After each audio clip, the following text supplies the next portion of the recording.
Alors, avec nous maintenant, un invité qui vient d'Aix-en-Provence, Gérard Gatt. Gérard Gatt, bonjour. Donc, toute la Bonjour. France est représentée ici aujourd'hui. Merci de vous joindre à nous. Vous êtes président de Sacowin. Est-ce que vous pouvez nous expliquer ce qu'est Sacowin?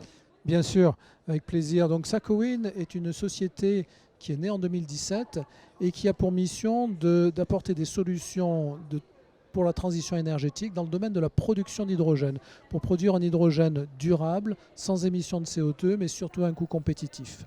Alors si on rentre un petit peu plus, je dis bien un petit peu plus dans la technologie, donc vous avez levé récemment 9 millions d'euros pour financer cette technologie. Est-ce que vous pouvez nous détailler un peu cette technologie justement?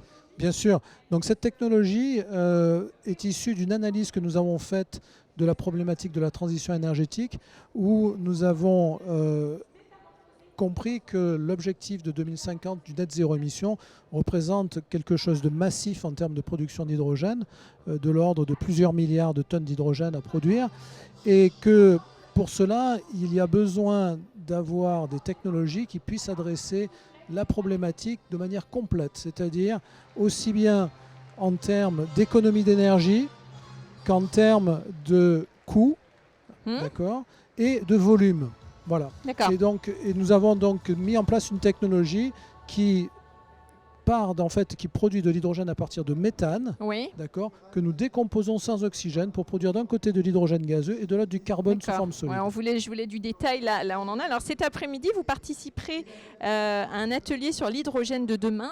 Qu'est-ce que vous allez évoquer? Quels sont les défis que vous évoquerez dans cet atelier? Alors, l'hydrogène de demain, en fait, c'est d'abord déployer ce que nous avons aujourd'hui. Ça, c'est des technologies que l'on connaît, d'électrolyse. Vous adressez à qui là? Vous adressez à quel public en fait? Alors, ça s'adresse, je dirais aujourd'hui, on parle de la transition énergétique, donc c'est-à-dire changer nos modes de production d'énergie, de ce qui est aujourd'hui... Les entreprises. Les entreprises, essentiellement. Plutôt des voilà, ça va être la production d'acier, de verre, de céramique, de différentes choses, donc l'industrie, et puis aussi la mobilité, que ce soit dans l'aviation, le transport routier, donc, transport et industrie voilà. principalement. L'ensemble de ce sujet-là aujourd'hui a besoin d'évoluer pour ne plus émettre de CO2. D'accord, ou en tout cas beaucoup moins. Alors vos défis pour les 10 prochaines années, les défis de Sacowin? Alors les défis, bien déjà de sortir notre produit en 2025 tel que nous le prévoyons. Voilà, donc la sortie est prévue pour 2025. Pour 2025, voilà, tout à fait. Donc un module compact et modulaire qui va permettre de produire de l'hydrogène sur site et à la demande, de développer un réseau de partenaires qui va intégrer cette technologie pour pouvoir créer des solutions complètes qui vont adresser des besoins spécifiques de clients. D'accord. Nous avons des partenaires aujourd'hui comme Saint-Gobain qui est rentré au capital de Sacowin, Ponticelli, le groupe ADF. Voilà, qui sont des sociétés qui aujourd'hui font ce genre de choses avec qui nous travaillons. Beau projet, donc rendez-vous en 2025.